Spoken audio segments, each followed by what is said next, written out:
Hello and welcome to Cashmatics. In this tutorial I'll be showing you how to perform integration by parts. I'm going to tell you what it's used for along with plenty of examples, and by the end of it you'll hopefully have a much better idea of how it works. So what are we waiting for? Grab yourselves a pen and some paper and let's get started.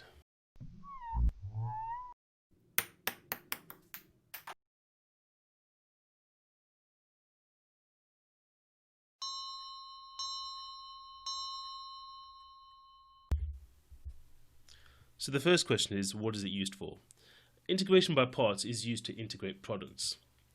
And this here in green is the product rule.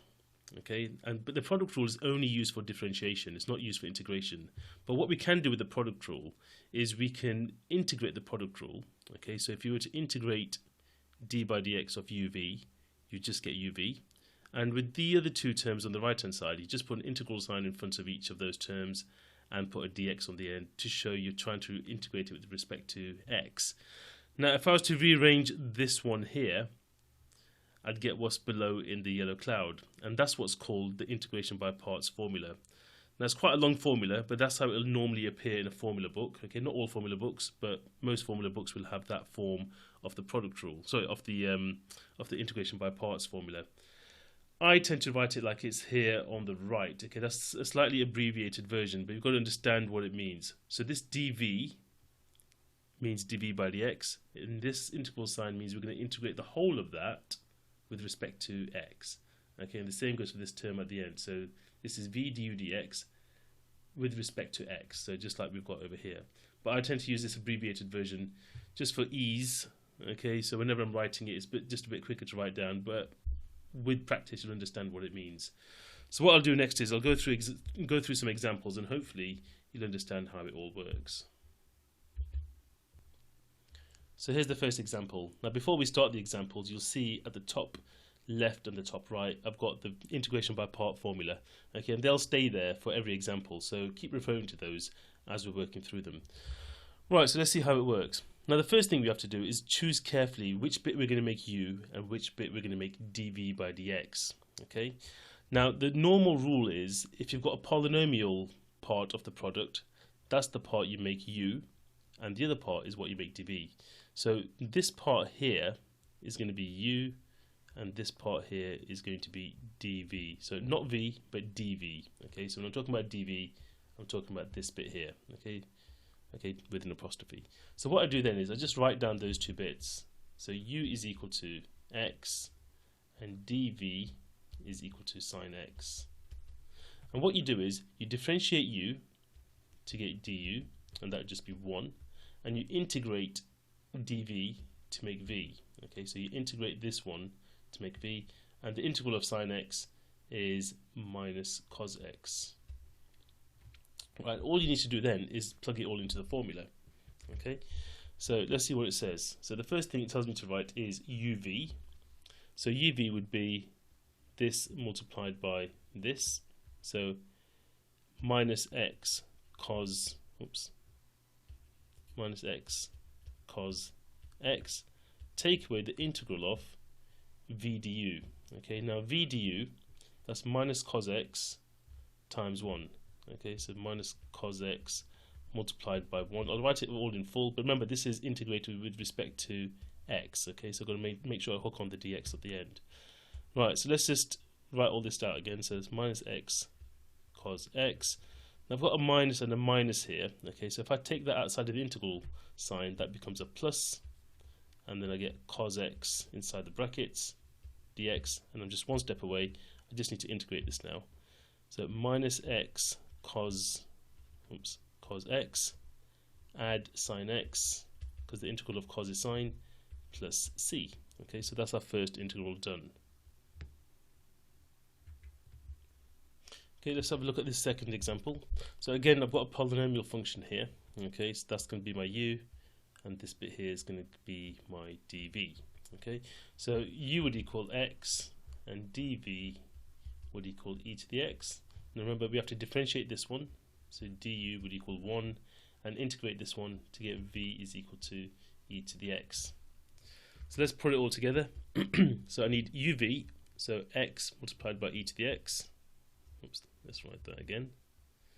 So x e to the x, take away the integral of v du.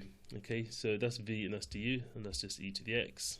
Remember, that's with respect to x, and then that becomes x e to the x, take away e to the x plus c.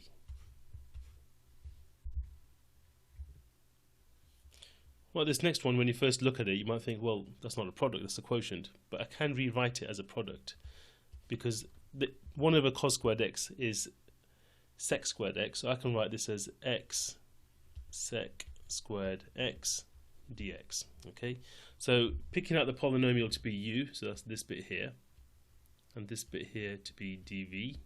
Let's write that over here. So u would equal, u would equal x, and dv would equal sec squared x. And if I differentiate this, I get 1. And if I integrate this, the integral of sec squared x is tan x, because when you differentiate tan, you get sec squared. So that would be tan x. So putting all that together, so uv, so x tan x, take away the integral of v du, so that's tan x dx,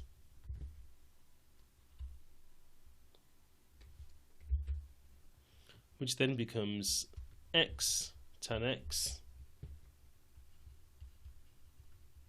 take away, now the integral of tan x is actually ln sec x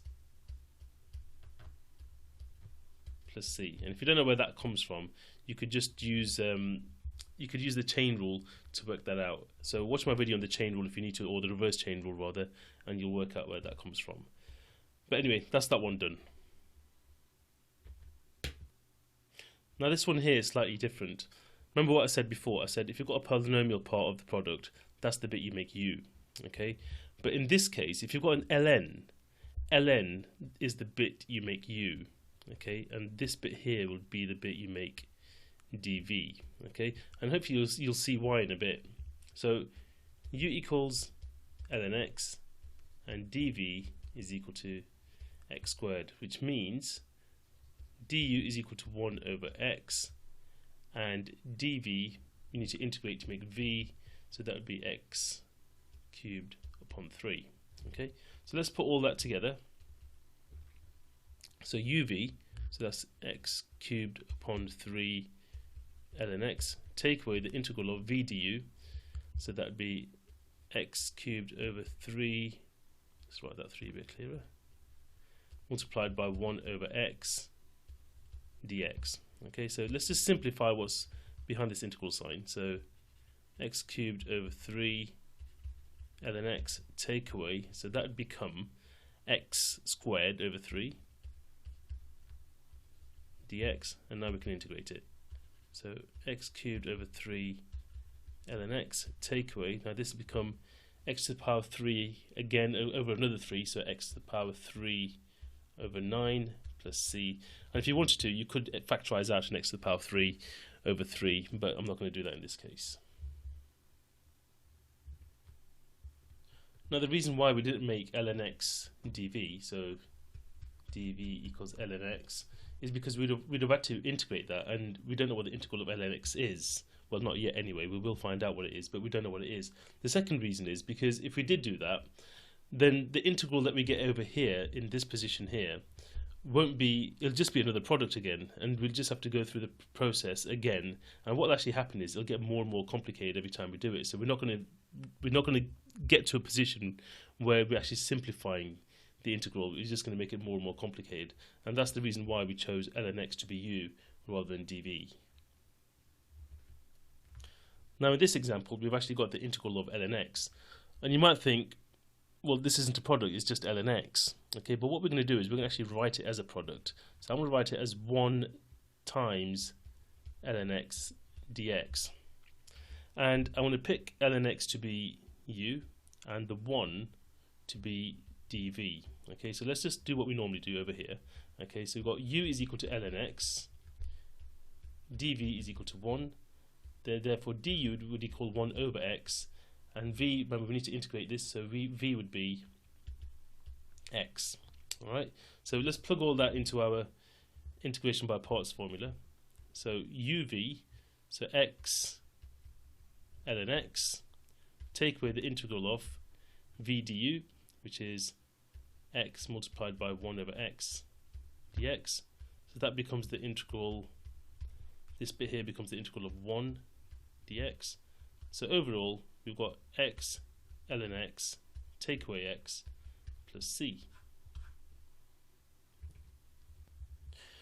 Right, and one last example. So here we've got 3x squared e to the 2x. Now this one's going to present us with a bit of a problem, and you'll see why in a bit. So this bit here is my u, and this bit here is dv. Okay, so u would equal 3x squared, and dv would equal e to the 2x. Now du would equal 6x, and v would equal e to the 2x over 2. Remember, if you're integrating e to the 2x, it'd be e to the 2x divided by the coefficient of x. Right, so let's put all that together and see what happens. So uv, so 3x squared e to the 2x over 2, so 3x squared e to the 2x over 2, so no problems there. Take away the integral of v du.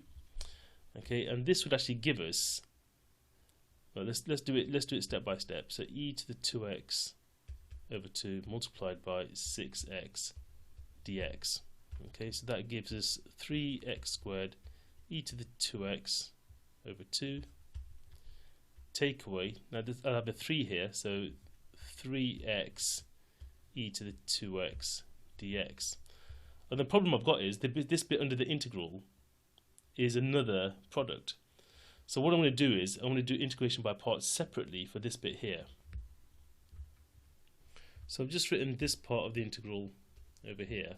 So again, u has to equal 3x, and v would equal e to the 2x, and du would equal 3, and sorry, this should be dv, sorry, and v should be e to the 2x over 2. Alright, so I'm just going to integrate this part. So the integral of this part here would be uv, so 3x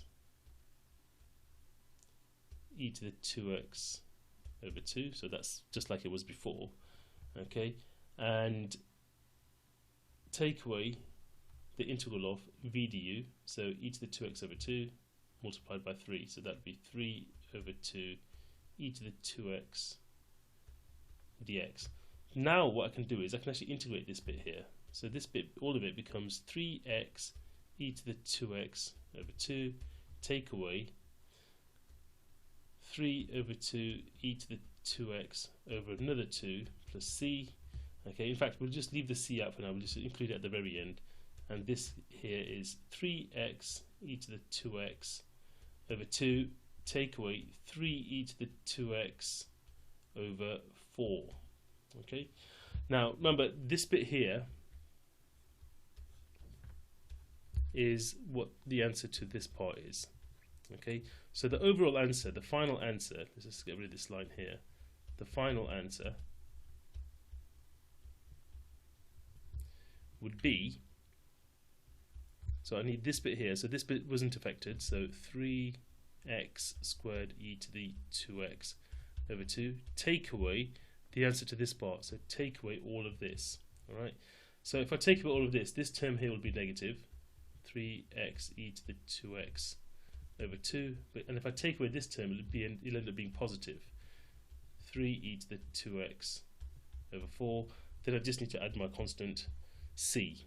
Alright, now I could factorize an e to the 2x over 2 just to make it a little bit neater, but I'm not going to do that. I'm sure you're perfectly capable of doing that yourselves.